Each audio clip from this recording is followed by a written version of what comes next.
Hi, it's Paul Mcandrew from the Wellness Station, and we've got a balance program going on, and it's something that we have people participating in, but actually right now we're in the middle of this COVID-19 crisis issue, and hope by the way you're all staying safe and well, social distancing.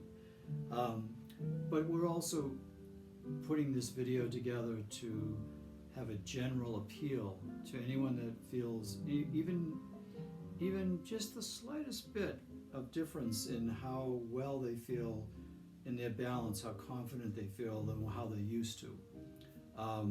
So I'm going to be 75 this year, and I'm definitely aware of changes that are influenced by just various factors. But I can remember 35, 40 years ago going skiing and realizing that, 35, 40 years ago, what was I, in my 30s, mid-30s? Realizing that, I'm not quite as agile as I was before, not quite as confident. So let's see what you think about this. Now I'm going to do something relatively brief, but really basic. Now behind me you can see that I have a hammock, often referred to as silks. These silks are used like in Cirque du Soleil, in which they hang from it and they do all kinds of acrobatic things. And if you look at, if you go to YouTube and you put in aerial, A-E-R-I-A-L, aerial yoga, you'll see these, usually women, doing these amazingly strength-required fitness exemplary moves that they're making, climbing up these. Now, this is not climbing up. You will not see me climbing up. What you'll see is a relationship to gravity with my feet on the ground. So let's go ahead and jump right into that. So let's imagine that that this is a piece of furniture. It's the kitchen sink that you're holding on to. Kitchen sink I love. The reason for that is because it gives you an opportunity to interact with balance when you're in the kitchen. And we all spend most of our time in the kitchen, whether it's we're waiting for the water to boil or whatever it is that we're up to. So you're holding onto the kitchen sink. What I like about the kitchen sink is that you've got your fingers hooked around it. So if you lose your balance, you can grab onto something. So imagine a piece of furniture, the kitchen sink. Those of you who are in the balance program have the sticks, and the sticks are amazing because Jacob put those together for us to practice. I was one time in a dance class, this is like 40 years ago, a dance class that was just offered for the public, and we were doing warm-ups, and people were, just average people off the street. Lorraine and I were taking the class, and the teacher who was noticing that we were doing these warm-ups and people were losing their balance, and he said, "Whoa, wait a minute. Okay, everybody pause. Put your feet, now why don't you do this with me? Feel your feet on the ground, relaxed. See how I'm spreading my fingers? Allow your feet to make good contact with the floor. Do you know that your ankle and foot has 26 bones?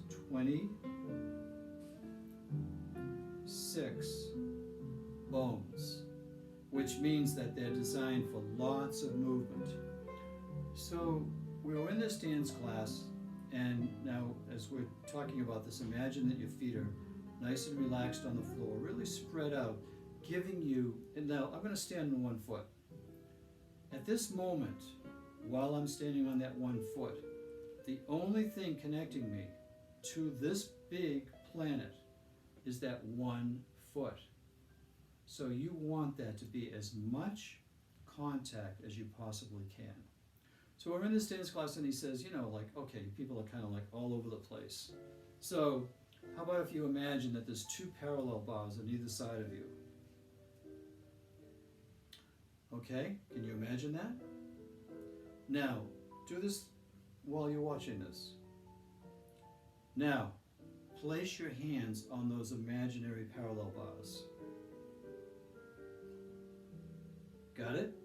Okay, feel how that's giving you feedback as to kinesthetic feedback as to your position in space and your stability and confidence. Okay, relax your hands on there.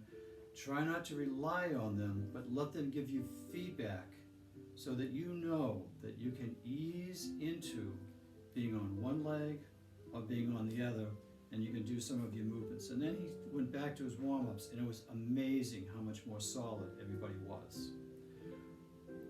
So when I say solid, I prefer a different word. We're supple. I like the word supple. They were supple while at the same time being very steady. Okay, so holding on to the kitchen sink, piece of furniture, do this often. Relax your feet, check in with your breathing, be relaxed and easy in your body. Think parasympathetic versus sympathetic. Now, if you're not sure what the difference is, just Google it. It's all out there. Parasympathetic is when you're more at ease in your natural use of your body relative to your blood flow, nerve impulses, hormonal secretions, etc. Sympathetic is when you're in a fight or flight kind of, or freeze kind of a situation. Most of us, especially during this COVID time, are kind of tending towards the sympathetic. You don't want that, because that's adrenaline flowing, cortisol flowing. When you don't burn it off, it's not the healthiest thing in the world. Okay, so now imagine that you're standing and you're in the center of a circle. Imagine the floor has got a circle on it, and it's a clock dial. And when I bring my foot forward right in front of me, it's on 12. When I bring it back around behind me, it's on 6. When I bring it over to the right, it's on 3.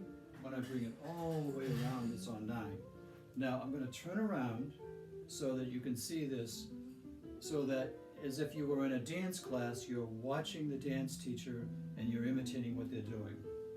So here I am at 12, here I am at 6, I'm at 3, and I'm at 9. Now you're going to notice that as I go between 3 and 9, that my rib cage is folding in on one side, and then it's folding in on the other side. Now you don't need this at home. You do not need this at home. All you need is something to let your fingers rest on, right? Okay, so now I'm going to do the other leg. Now, which leg is imparting some of the most important information into my brain and doing the most skilled movement? It's not the leg that's moving in space. Like I could be doing a figure 8 and it could be really kind of cool and all of that. That's easy. It's the leg that you're standing on. So I'm doing all this kind of stuff, and it's the leg I'm standing on that is having to compromise both stability with mobility. So did you notice? Now you remember, now those of you who are new to this, look at our Wellness Station YouTube video on the pelvic clock, sitting. And you'll notice that if you're sitting and you're on an imaginary clock, as your pelvis rolls between 3 and 9 o'clock, this is what's going to happen to your rib cage. If you choose a counterbalancing version where my pelvis is rolling this way, my head is rolling the opposite way, which gives me a nice curve in my spine.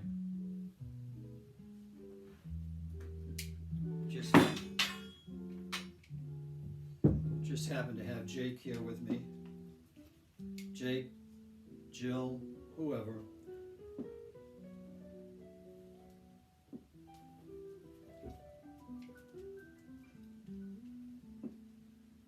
Okay, Now, how am I making that happen? Can you see my feet? When I get into this shape, can you see that hip is high? That hip is high because this heel just came up. I pushed off the ball of my foot, which is the same as sitting on the balance disc or just on a flat surface and rolling the pelvis left and right. And when my pelvis rolls this way, my head goes the other way, and vice versa. So play with that, and what that's doing, of course, is that's sending information into the control center. So the neurons are saying, oh yeah, I remember when I was a kid and I used to do those things. I used to dance and all that kind of stuff. And now your brain is registering what it used to remember, used to do, and it's kind of like getting rid of the rust, if you will, in the neuromuscular circuitry. So put on some music and watch. Now, you're going to notice that wherever my foot's going, my head's going the same way. Can you see that? My foot goes forward, my head goes forward. My foot goes back, my head goes back. If I make a circle, my head's making a circle. At any one given moment, if you stop, my head and my foot are in the same place.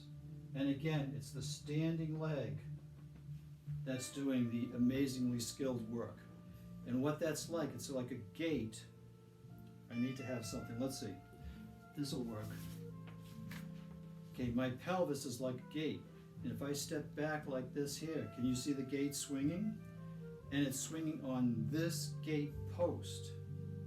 Okay, have fun, put on some music, and just let yourself boogie and allow your feet to connect to the earth and feel your heart connecting to the heavens so that you're connecting above to below and you're dealing with the challenging situation of this virus. April of 2020, and you're feeling like you're dealing with it in a very healthy, very optimistic, very trusting way. I love you.